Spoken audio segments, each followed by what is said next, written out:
इस गरीब बच्चे के अंदर इतनी अकड़ आई कहां से? उधर कार्तिक अपना बैग लेकर सुनसान सड़कों पर पैदल चले जा रहा था। नील भी उसके पीछे पीछे पहुंच गया। उसे देखकर कार्तिक ने कहा, तू यहां? नील ने उसके कंधे पर हाथ रखते हुए कहा, जहां कार्तिक रहेगा वहीं नील भी तो रहेगा ना।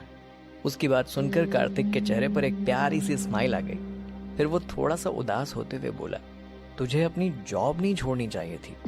नील बोला, अरे तू वो सारी बातें छोड़, ये बता आगे क्या करना है। कार्तिक रोड के फुटपाथ पर लगी बेंच पर जाकर बैठ गया। अपने पॉकेट से मोबाइल निकालकर उसने दूसरा सिम चालू किया, जिसे उसने लगभग 6 साल पहले बंद कर दिया था।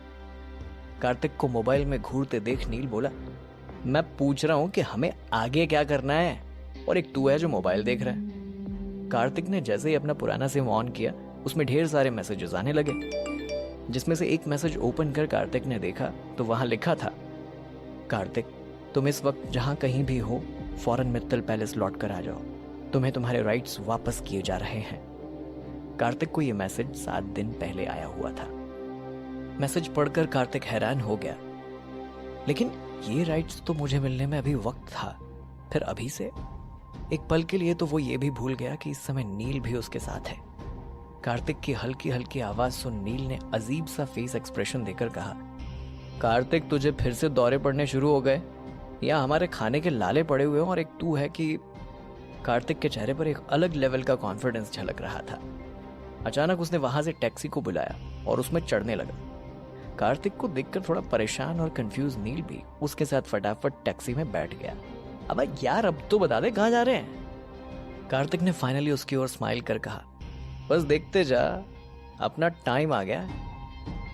और आंखें बंद कर टैक्सी की सीट पर आराम से टेक लेकर बैठ गया। उसकी बंद आंखों के सामने धुंधली सी तस्वीर घूमने लगी। साथ कहा, अच्छा अब मुझे समझ में आया, तो अब हम यहां जॉब करने वाले हैं। Nice, very nice. पैलेस के अंदर एक बड़ा सा वाटर फाउंटेन था, जिसमें अलग अलग कलर्स की लाइट्स लगी हुई थी। रात के वक्त वो फाउंटेन बेहद खूबसूरत दिखाई दे रहा था।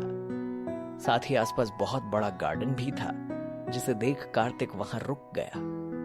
उसे रुका देख नील ने कोहनी मारकर धीरे से कहा, अब तू ये मत कहना कि तू गलती से यहां आ गया। देख यार, मैंने यही नौकरी करने का मन बना लिया है, अब बस। तभी वॉचमैन भागते हुए उन दोनों की तरफ आया। अपने जेब से निकालकर एक चाबी कार्तिक को पकड़ाते हुए बोला, वेलकम बैक प्रिंस। कार्तिक उसकी तरफ देखकर हल्का सा मुस्कुरा दिया। नील ने वॉचमैन को करेक्ट करते हुए कहा, इनका नाम प्रिंस नहीं कार्तिक है। पर वॉचमैन और कार्तिक दोनों ने ही इस बात को इग्नोर कर दिया और कार्तिक अंदर एंटर करने लगा। पैलेस का लिविंग रूम बेहद बड़ा और खूबसूरत था। वहां सेंटर पर काफी बड़ा सा एक्सपेंसिव झूमर टंगा हुआ था और बड़े बड़े आलीशान व्हाइट कलर के सोफे रखे हुए थे। जब नील अंदर आया तो उसका मुंह ये सब देखकर खा लिया। वो जानता था कि किसी के जाने पर उसको कोसने का कोई मतलब नहीं। उसने अपनी आंखें खोली। उसने एक और गहरी सांस लेते हुए चौहान अंकल से पूछा, अंकल मुझे आगे क्या करना होगा? आपको सिटी बैंक जाकर वहां के मैनेजर मिस्टर खन्ना से मिलकर अपनी प्रॉपर्टी के पेपर्स लेने होंगे और 48 घंटों के अंदर आपकी प्रॉपर्टी आपके नाम ट्रांसफर हो जाएगी। इसी के साथ नील और कार्तिक ने तय किया कि वो दोनों आज ही रुककर थोड़ा आराम करेंगे। कार्तिक ने वॉचमैन द्वारा दिए गए चाबी से बहुत सालों के बाद अपना रूम खोल कर देखा। नील एक बार फिर उसका रूम देखकर हैरान था। उसने कहा, यह बच्चों के कमरे में क्यों लेकर आया यार? मैं जानता हूं तू इस घर का मालिक बन गया है, लेकिन ये कोई वक्त है खिलौनों से खेलने का? तभी उसे रेशमी बेडशीट वाला बेड दिखा।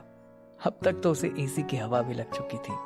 कार्तिक ने भावुक होकर उन खिलौनों को देखते हुए कहा, ये मेरे बचपन का कमरा है, पता है तुझे? वो जैसे ही नील को देखने के लिए मुड़ा, उसने देखा कि नील बिना जूते उतारे ही बेड पर फैलकर सो चुका था। अगले दिन सुबह 9 बजे वो तैयार होकर नीचे आ गए। कार्तिक ने अंकल से कहा, मैं बैंक होकर आता हूं, बेस्ट ऑफ लक। अंकल ने उसके सर पर हाथ रखते हुए कहा, और इसी के साथ नील और कार्तिक दोनों पैलेस से बाहर आ गए। पैलेस से बाहर निकलते ही नील कार्तिक की पीठ पर चढ़ गया और खुश होकर बोला, क्या बात है, कहा दुनिया तुझे एक साधारण वेटर मानती है और तू निकला छोटा मालिक। क्या बात है दोस्त। कार्तिक ने मुस्कुराते हुए कहा, अब बस भी कर। कुछ देर के बाद सिंडिकेट बैंक पहुंच गए। उनके आते ही रिसेप्शनिस्ट ने उनसे पूछा, sir how can I help you? Kartik ने कहा, मुझे यहाँ मैनेजर मिस्टर खन्ना से मिलना है। रिसेप्शनिस्ट ने अपनी टेबल पर रखी कंप्यूटर स्क्रीन में कुछ एंटर किया और कहा, क्या आप मुझे बता सकते हैं कि आप उनसे क्यों मिलना चाहते हैं? कार्तिक ने कहा, मित्तल प्रॉपर्टीज अपने नाम ट्रांसफर कराने के लिए। रिसेप्शनिस्ट ने एक्सप्रेशनलेस फेस के साथ कहा, क्या आप मेरे साथ मजाक कर रहे हैं? कार्तिक ने नहीं में सर हिलाया और कहा, आप प्लीज मेरा टाइम वेस्ट मत कीजिए, थोड़ा अर्जेंट है। रिसेप्शनिस्ट गुस्से में खड़ी हुई। उसने कार्तिक को तेज आवाज में डांट लगाते हुए कहा, आप यहां से इसी वक्त निकल जाइए। आप जानते भी हैं मित्तल प्रॉपर्टी के बारे में, या फिर आप मेरे साथ प्रैंक कर रहे हैं? उसकी टेबल पर रखा लैंडलाइन फोन बजा। उसने जैसे ही फोन रिसीव किया, दूसरी ओर से बैंक मैनेजर मिस्टर खन्ना ने कहा, अभी कुछ देर में मिस्टर कार्तिक मित्तल आने वाले हैं, मिस्टर चौहान ने उन्हें भेजा है, उनके आते मुझे इन्फॉर्म कर। ये बोलकर उन्होंने फोन काट दिया। ये सुन रिसेप्शनिस्ट ने कार्तिक की ओर देखकर कहा, आपका नाम? कार्तिक ने कहा, कार्तिक मित्तल। और आप? ये सुनकर रिसेप्शनिस्ट हड़बड़ा गई। एक लंबी गहरी सांस लेकर उसने कहा, शेफाली। क्या? आपको चौहान सर ने भेजा है? इस पर कार्तिक ने जैसे ही हाँ में सर हिलाया, शेफाली की टोन तुरंत चेंज हो गई। उसने अपने चेहरे पर फेक स्माइल देखकर कहा, वेलकम सर, प्लीज आप मेरे साथ आइए, प्लीज कम। शेफाली ने मिस्टर खन्ना के केबिन का डोर आधा ओपन कर कहा, कार्तिक मित्तल आए हुए हैं। कार्तिक का नाम सुनकर मैनेजर अपनी सीट से उठ खड़ा हो गया और शेफाली से बोला, इडियट, मैंने तुमसे कहा था ना कि जैसे ही वो बैंक पहुंचे मुझे इन्फॉर्म करना, मैं खुद इन्हें वेलकम करने आ जाता। अरे सर आइए ना, अंदर आइए, बैठिए। शेफाली चुपचाप सर नीचे कर खड़ी रही। बैंक मैनेजर ने गुस्से से कहा, अब यहाँ खड़ी होकर मेरा मुंह क्या देख रहे हो? जाओ जल्दी से स्पेशल चाय लेकर आओ। शेफाली ने जाते जाते धीरे से कार्तिक से कहा, आई एम सॉरी, मैंने आपको पहचाना नहीं था। कार्तिक ने उस पर एक नजर डाली और बगैर कुछ कहे मिस्टर खन्ना के सामने जाकर बैठ गया। शेफाली का चेंज्ड बिहेवियर देख नील कार्तिक के बगल में बैठकर आंखें मटकाते हुए देखने लगा और मन ही मन बोला, वाह भगवान वाह, क्या किस्मत दी है, धन्य हो आप। तभी मिस्टर खन्ना ने कहा, सर कुछ छोटी सी फॉर्मेलिटीज है, आपको हमारे साथ पूरी करनी होगी। कार्तिक ने कहा, श्योर।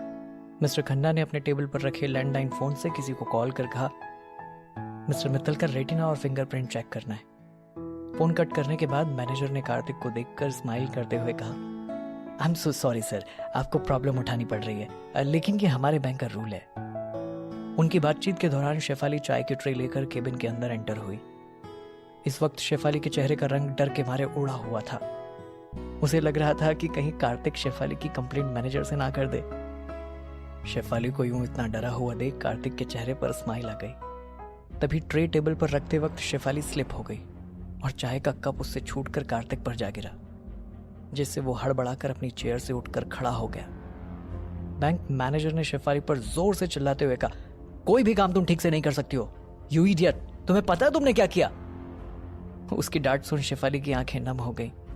गर्म चाय गिरने की वजह से कार्तिक को कंधे पर जलन महसूस हो रही थी। मैनेजर लगातार शेफाली को डांटे जा रहा था। कार्तिक कुछ कहता उससे पहले कुछ लोग मैनेजर के केबिन में आ गए। वो लोग कार्तिक की रेटिना और उसके फिंगरप्रिंट का सैंपल लेने आए हुए थे। मैनेजर ने शेफाली को डांटकर वहां से जाने के लिए कह दिया। पूरा प्रोसीजर होने के बाद मैनेजर ने कार्तिक की ओर देखकर कहा, सर बस 3 घंटे में सारी प्रॉपर्टी आपके नाम हो जाएगी।